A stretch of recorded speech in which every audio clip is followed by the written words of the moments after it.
ገብቶኝ ለወይ ተረድቼ ገብቶኝ ለወይ ጌታን አውቄ ካልተረዳው ልቅረብ ለትለት ወደ ጸጋው ዙፋን ወደ ጸጋው ዙፋን ለመላው የፕሮቴስታንት አማኞች ወይም የሌላ እምነት ተከታዮች ብትሆኑ ይሄንን ጥያቄን እንድትመልሱልኝ ነው። ምሳሌ 34 ላይ ወደ ሰማይ የወጣ የወረደስ ማን ነው? ታውቅ እንደሆነ ስሙስ ማን ነው ይልና የልጁስ ስም ማን ነው ይላል። መጀመሪያ ወደ ሰማይ የወጣ የወረደስ ማን ነው ምናምን ተብሎ የመጣለትን አካል ስሙን፣ ከዛ ቀጥሎ ደግሞ የልጁንም ስም ነው የሚጠይቀው። የሁለት ፐርሰንን ስም ነው የሚጠይቀው። እኔ አሁን አይደለም ጥያቄ ግን እስቲ ዮሐንስ 3:13 ላይ ሄዱና ዮሐንስ 3:13 ላይ ምን ይላል?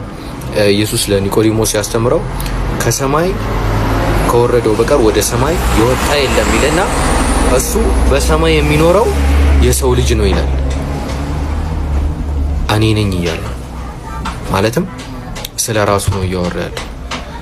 ስለዚህ እዛ ጋር 2% ያደርገዋል። እዚህ ጋር ግን ያኛውን እዚህ ጋር ይመጣና እኔ ነኝ ይላል። ወደ ሰማይ የወጣና የወረደስ ማን ነው ብሎ እዛ ጋር ምሳሌ ላይ የሚጠይቀውን ጥያቄ እዚህ ጋር ይመጣና ከሰማይ ከወረደ በቀር ወደ ሰማይ የወጣ የለም ይላል። አንድ አካል ነው ይላል። ማለትም አንድ ነው እንደዛ የሆነው ይላል። ከዛ እሱም በሰማይ የሚኖረው የሰው ልጅ ነው ይላል።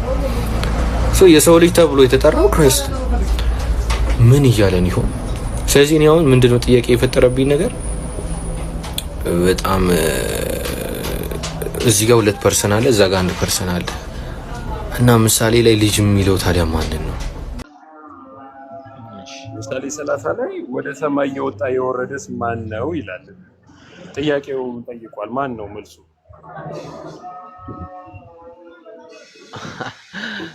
ያው አኮርዲንግ ቱ ዮሐንስ 13:13 ያው እንዴ ታዲያ እሺ፣ ከታች እኮ የልጁ ስም የሚለው እኮ ነው። አሁን እሱ ነው ኮንፊውዝ ያደርገኛል።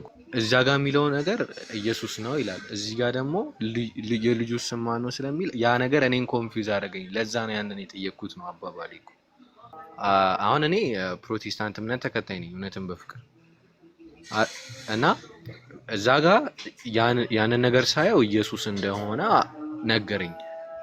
እዚህ ጋር ስመጣ ደግሞ የልጁ ስም ይላል። ቀጥሎ ስሙ ማን ነው ይለና የልጁ ስም ማን ነው ስለሚል ግራ ገባኝ። እሱን ነው አሁን እኔ ክሊርን ለማድረግ የጠየቅኩት ነው አባባሌ። አሁን ቻቤል አንተ ፕሮቴስታንት ለመሆን ካቶሊክ ለመሆን ወይም የሐዋርያት ቤተክርስቲያን አማኝ ለመሆን ሌላ ለመሆን ከሆነ እሱ ያስቸግራል። እሱን ተወው። አሁን ውይይት ላይ ስትመጣ እሱን ተወውና መጽሐፉ የሚለውን ነው እያለ የምንሄድ። እዚያው በመጽሐፉ መሰረት ወደ ሰማይ የወጣ የወረደው ኢየሱስ መሆኑን አይተናል። ከሱ በስተቀር ሌላ የወጣ የወረደ መሰረት ከሱ በስተቀር ደግሞ ሌላ የወጣ የወረደ እንደሌለም አይተናል። ስለዚህ በዛ መሰረት ዮሐንስ አሁን ምሳሌ ላይ ወደ ሰማይ የወጣ የወረደው ማን ነው ስትባል ኢየሱስ ከማለት ውጭ ሌላ አማራጭ አለ? የለም። ያው ጥያቄ ስለሆነብኝ ነው ከታች ያለው ሀሳብ እንጂ የለም። በቃ ከታች ያለውን ከላይ ያለውን ከታች ያለው ስላለ እኮ ከላይ ያለውን አይሽረውም። እሺ የግድ ነው ታች ያለው በቃ ላይ ያለውን ተቀብሎ ነው የሚመጣው። ትክክለኛውን መልስ እየመለስክ መሄድህን ነው እርግጠኛ መሆን ያለብህ። እሺ ያኔ ነው ኮንፊውዥኑ የሚጠራው። እሺ ኢየሱስ የሚለው ስም እኛ የተማርነው ኢየሱስ የሚለው ስም የወልድ ብቻ ተደርገን ስለተማርን ነው አሁን ችግር እየፈጠረብህ ያለው። አሁን እዚህ ጋር ግን ስትመጣ የግድ ይሄ ኢየሱስ የሚለው ስም የወልድ ብቻ ማድረጋችንን እንድናስተካክል ያስገድዳል። ለዛ ነው አሁን ፖይንቱ ያለው። ግን ምንም ማድረግ አንችልም። ስለዚህ ከሰማይ የወረደ የወጣው ማን ነው ስንባል ማን ነው ማለት ነው የምንችለው? ቻቤ ኢየሱስ ነው። ስለዚህ ከዛ በኋላ ያለው ጥያቄ ሁሉ ተመሳሳይ ስለሆነ ኢየሱስ እያለ ነው የሚመጣው። ምክንያቱም ነፋስን በእጁ የጨበጠ ማን ነው የሚለው ያው ከሰማይ የወጣው የወረደው ስለሆነ አሁንም መልሱ ያው ውሃን በልብሱ የቋጠረ ማን ነው? ይሄ ከሰማይ የወጣ የወረደው ነው። ያው ነው አሁንም መልሱ። የምድርን ዳርቻ ሁሉ ያጸና ማን ነው? አሁንም ያው ነው መልሱ። ይህን ታውቅ እንደሆን ካለ ማለት ከሰማይ የወጣ የወረደውን፣ ነፋስ በእጁ የጨበጠውን፣ ውሃን በልብሱ የቋጠረውን፣ የምድርን ዳርቻ ሁሉ ያጸናውን ይህን ታውቅ ከሆነ አለ። ስሙ ማን ነው? ከላይ ለዘረዘርናቸው በሙሉ ለሱ ይህን ታውቅ እንደሆነ ስሙ ማን ነው የሚለው ስሙ ኢየሱስ ነው ብለን መተናል። የልጁ ስም ማን ነው ይላል። ከላይ ያለውን ሁሉ ኢየሱስ ነው ብለን መተን አሁን ደግሞ የሱ የራሱ ደግሞ የልጁ ስም ማን ነው? በመጽሐፍ ቅዱስ ውስጥ አሁንም ተመልሰን ሄደን የልጁስ የሚወለደው ልጁስ ስሙ ማን ነው የሚለውን አሁንም ወደ መጽሐፍ ቅዱስ እንሂድና ሉቃስ ምዕራፍ 1 ቁጥር 31 ላይ እነሆ ትጸንሻለሽ፣ ወንድ ልጅም ትወልጃለሽ፣ ስሙንም ማን ትይዋለሽ ነው የሚለው። ስሙንም ኢየሱስ ትይዋለሽ ይላል። የልጁም ስም ማን ሆነ?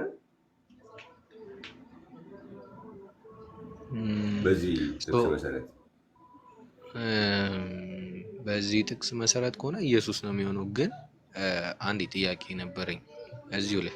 ኦኬ ትጠይቃለህ አንድ ጊዜ። አሁን የልጁ ስም ማን ነው የሚለውን እንመልስና የልጁ ስም ማን ነው የሚለው ላይ ኢየሱስ የሚለውን አግኝተናል። የዚህ ልጅ አባት ወደ ሰማይ የወጣ የወረደ የተባለው ደግሞ የልጁ አባት ነው። ስሙ ማን? የልጁስ ስለሆነ የሚለው ያ ወጣ ወረደ የምንለው አብ ነው ማለት ነው። ኢየሱስ የሚለው ስም ወደ ሰማይ የወጣ ወረደ የተባለው ወደ ሰማይ ወጣ የወረደ የተባለው ልጁም ስሙ ኢየሱስ ሆኖ አገኘ ነው። ለዚህ ኢየሱስ የሚለው ስም የልጁም ስም ነው። እንደገና ደግሞ የልጁ አባትም ስም። ለዚህ ኢየሱስ የሚለውን ስም የወልድ ብቻ ማድረግ ላይ ነው አሁን ችግር እየሆነ ያለው። ይህንን ትክክል አለመሆኑን ነው በዚህ ሀሳብ የምንረዳ ያለ ነው። ኢየሱስ የሚለውን ስም የወልድ ስም ማድረግ እዚህ ብቻ ላይ አይደለም ኮንፊውዥኑ የሚመጣው። በጣም ብዙ ቦታዎች ላይ ትልቅ በዘመናት ያላነሳናቸው በጣም ብዙ ጥያቄዎች ነው የሚመጣው። ለምሳሌ ኢየሱስ የሚለው ስም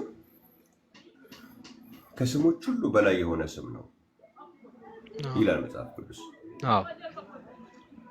አሁን ኢየሱስ የሚለው ስም የወልድ ብቻ ከሆነ ከነኛ ከሶስቱ አካላት ከስሞች ሁሉ በላይ የሆነ ስም ያለው አንደኛው ነው ማለት ነው አይደል? ሁለቱ አካላት ያ ስም አይመለከታቸውም። ከስሞች ሁሉ በላይ የሆነ ስም የላቸው፣ ግን እኩል ናቸው እያልን ነው የኖር ነው። እኩል ናቸው፣ ግን ከስሞች ሁሉ በላይ የሆነ ስም የላቸው። እዚህም ጋር ኮንፊውዝ የሚያደርግ ሀሳብ ይዘን ነው የምንኖረው። መዳን በሌላ በማንም የለም፣ እንድንበት ዘንድ የሚገባ ለሰዎች የተሰጠ ስም ከሰማይ በታች ሌላ የለም ይላል። ያ ስም ማን ነው ብለን ነው መጽሐፍ ቅዱስ የሚናገረው? ኢየሱስ። እዚህ ሌሎቹ አካላት የሚያድን ስም የላቸው። ስም አላቸው፣ ግን የሚያድን ስም የላቸው። እኩል ሆነው እኩል ማዳን ይችላሉ፣ እኩል ስልጣን አላቸው ብለህ ካልክ በኋላ ግን ሁለቱ የሚያድን ስም የላቸውም። የሚያድን ስም ያለው አንደኛው አካል ብቻ ነው። ከሶስቱ ፐርሰን አንደኛው ፐርሰን ነው እያልን ነው ነው። ይሄ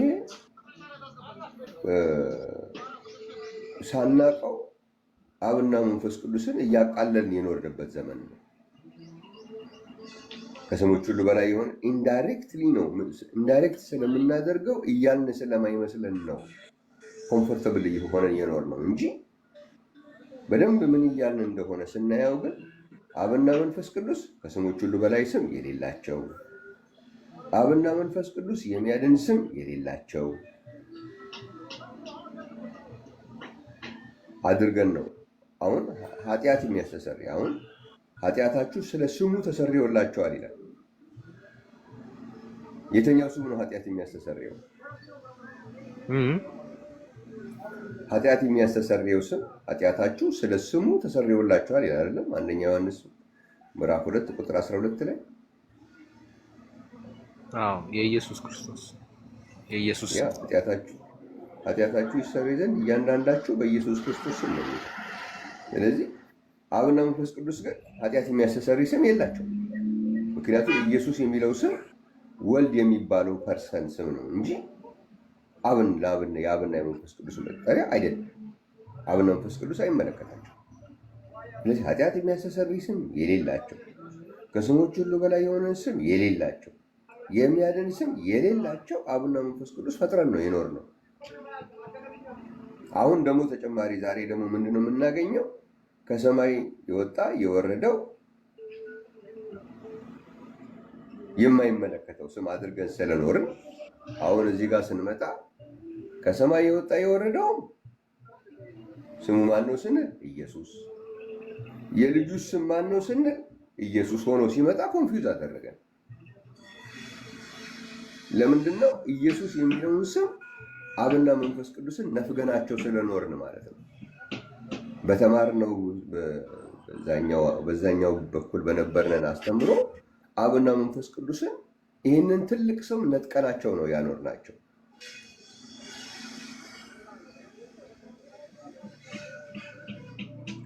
ነገር ግን በሰማይ የሚኖረው የሰው ልጅ የሚለውንም አንድ ላይ ታብራራለህ? ችግር የለም እናብራ። የስሙን ጉዳይ እንጨርስና ከዛ ሌላኛው እንሄዳለን። ስለዚህ ይሄ ወዴት ነው የሚወስደን? ራዕይ መጽሐፍ ምዕራፍ 22 ላይ ቁጥር 3 ላይ ከእንግዲህ ወዲህ መርገም ከቶ አይሆንም፣ የእግዚአብሔርና የበጉ ዙፋን በእርሷ ውስጥ ይሆናል። የአብና የወልድ አሁን የምንናገረው ስለ ስም ስለሆነ ስለ ዙፋን ብዙ አላተኩርም። ግን የእግዚአብሔርና የበጉ የአብና የወልድ ዙፋን በእርሷ ውስጥ ይሆናል፣ ባሪያዎቹም ያመልኳቸዋል አይልም፣ ያመልኩታል ይላል። ይህንን ብዙዎች ይቀበላሉ። በአምልኮ አንድ ነው የሚለው ግን በአምልኮ ብቻ አይደለም አንድ የሆነው፣ በዙፋንም አንድ ነው። ባሪያዎቹም ያመልኩታል ይላል፣ ያመልኳቸዋል አይልም። ፊቱንም ያያሉ ይላል። አሁን በአምልኮ ብቻ ሳይሆን አንድ የሚሆነው በፊትም አንድ ነው። አብና ወልድ በዙፋንም አንድ ነው። ምክንያቱም የእግዚአብሔርና የበጉ ዙፋኖች አይልም፣ የእግዚአብሔርና የበጉ ዙፋን ይላል። በአምልኮ የተለያዩ አይደሉም። ምክንያቱም ባሪያዎቹም ያመልኳቸዋል ሳይሆን ያመልኩታል ነው የሚለው። ስለዚህ በአምልኮ አብና ወልድ አንድ ነው። ፊቱንም ያያሉ ስለሚል አብና ወልድ በፊትም አንድ ነው በአካል። አራተኛ ስሞቻቸው በግንባሮቻቸው ይሆናል አይልም፣ ስሙም በግንባሮቻቸው ይሆናል ይላል። ስለዚህ አብና ወልድ በዙፋን አንድ፣ በአምልኮ አንድ፣ በፊት አንድ፣ በአካል አንድ፣ በስም አንድ ነው በሰማይ ላይ አሁን ያለው።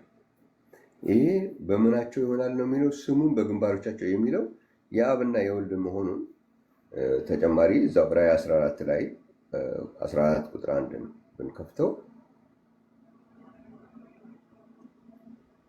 እነሆም አየሁም፣ እነሆም በጉ በጽዮን ተራራ ቆሞ